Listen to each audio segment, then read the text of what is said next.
Mr. Stampabout loses his temper. Mr. Stampabout didn't like the snow. For one thing, it made him walk slowly, and he didn't like that because he liked to stamp about in a hurry. And for another thing, the small boys always lay in wait for him and threw snowballs at his big hat. Worst of it was that they could run much faster than old Stampabout, and by the time he'd got the snow out of his collar and picked up his hat again, there was never anyone to be seen. "Wait till I catch you, just wait," stormed Mr. Stampabout, stamping in the snow till he had made it quite flat and slippery. But of course nobody ever did wait to be caught by Mr. Stampabout. "Little wretches never knock off Mr. Twiddle's hat," he said. "It's always mine. I'm always the one people play tricks on and don't like it. The very next time it happens, I'll complain to Mr. Plod the policeman. Yes, I will." So he did. A well-aimed snowball not only knocked off his hat, but the snow spread itself all over his face too, and he couldn't see anything for a minute or two. You can guess how he roared and stamped about, and off he went to find Mr. Plod.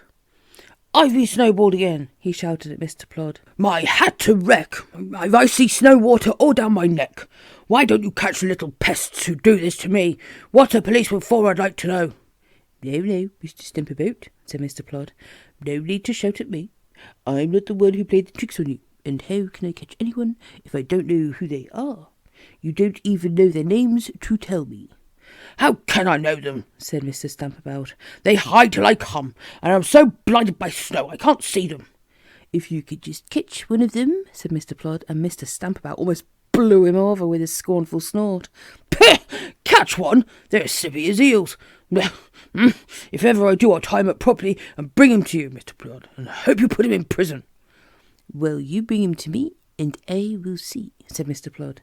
"Now, no more time to listen to this morning, Mr. Stampabout, so don't begin all over again." Mr. Stampabout wasn't used to being spoken to like this, and he went purple in the face. But he couldn't say another word because Mr. Plod picked up the telephone and began to have a very important conversation with the inspector. Mr. Stampabout really didn't dare to interrupt, so he went out muttering angrily if only he could catch somebody playing a trick on him. Now that evening, Mr. Stampabout had to go and see to his old friend Mr. Loudvoice, who was ill with a cold and was very upset because he'd lost his voice. Mr. Stampabout stamped about his room, talking loudly, and poor Mr. Loudvoice was quite glad when at last he went. It was when he was going home that things began to happen to Mr. Stampabout. He was walking along by Dame Old One's house when suddenly something struck him. It was snow. It struck Mr. Stampabout on the head and quite knocked him over. He fell to the ground and the snow trickled down his neck in the horrible cold way it has.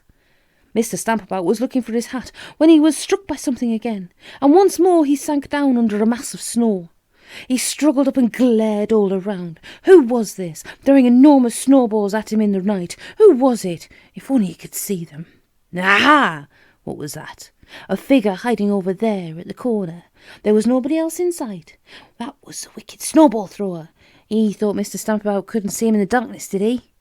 Mr. Stampabout didn't bother about his hat. Let it stay in the snow. He crept over the road and then suddenly threw himself onto the waiting figure with a very fierce cry indeed. "Got you! Got you at last!"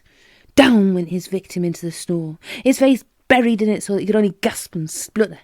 He began to struggle. He was big and strong, which did not surprise Mr. Stampabout at all. Anybody able to throw such enormous snowballs must certainly be very strong. But Stampabout was bigger and stronger. He soon managed to tie up arms and ankles with his tie in his belt. Then, because the fellow was heavy, he dumped him back in the snow and tied up his mouth with his handkerchief so that he couldn't call for help. Now, said Mr. Stampabout to the struggling, trussed-up fellow, "I'm off to the police station to get Mr. Plod, and you'll soon find yourself spending the night in prison. Aha! I'll teach you to go about throwing snowballs at a person like me." And off he went. He soon arrived at the police station and shouted for Mr. Plod. Mr. Plod's assistant looked out of his room. "Mr. Plod's out in his rounds," he said. "Anything I can do?" "I want you to come and arrest a fellow who's been lying in wait for me and threw such enormous snowballs at me that I was completely buried under them," said Mr. Stampabout fiercely. "I have to wait until Mr. Plod comes back," said the assistant. "Can't leave the police station with nobody in it, you know. Where's this fellow?" "Tied up at the corner," said Mr. Stampabout. "You come along and take him to prison." "I tell you, we must wait until Mr. Plod comes back," said the assistant. "Anyway, if the fellow is all tied up, he can wait. Do him good." So very patiently indeed, Mr. Stampabout sat down and waited for Mr. Plod, and Mr. Plod didn't come. "Must be on a case," said the assistant. "Burglary or something. Don't worry about the prisoner you've left out in the snow. I tell you, it'll do him good to think about things for a bit." "I dare say, but I want to get home to bed," snapped Mr. Stampabout. "It's cold in here. I'm getting tired of waiting." But still Mr. Plod didn't come. And then at last, just as the police station clock was striking midnight, Mr. Stampabout heard voices. "There's Mr. Plod," said the assistant, pleased. "But doesn't he sound angry? I wonder what has happened."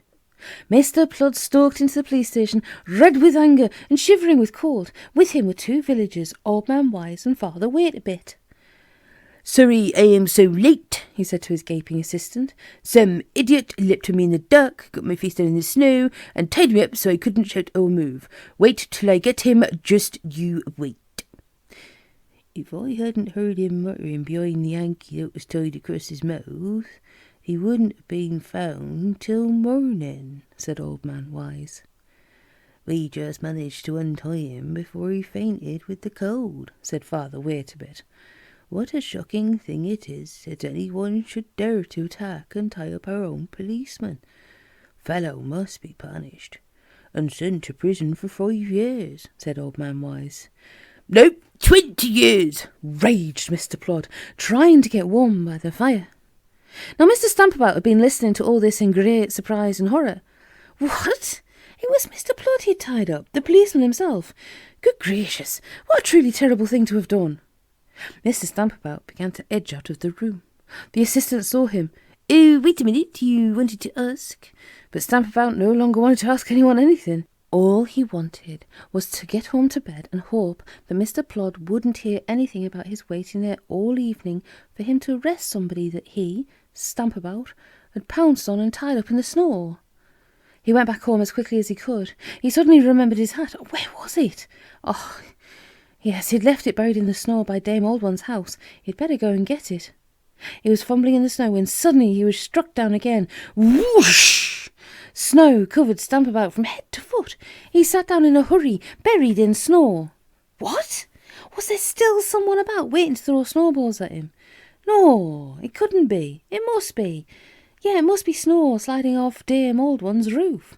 Wasn't somebody throwing enormous snowballs at him after all? Whoosh! Began the snow on the roof again, and Stampabout just skipped aside in time before another fall of snow crashed down. The snow everywhere was melting, and here and there it was sliding off the steeple roofs, falling into gardens and onto pavements. "I've been an idiot," said Mr. Stampabout as he hurried home. "I thought the roof fall was a snowball. I pounced on Mr. Plod thinking he was the one who'd thrown snow at me, and goodness knows what he'll do to me tomorrow when he hears what I've done. Prison for 20 years, he said. Well, I shouldn't be surprised."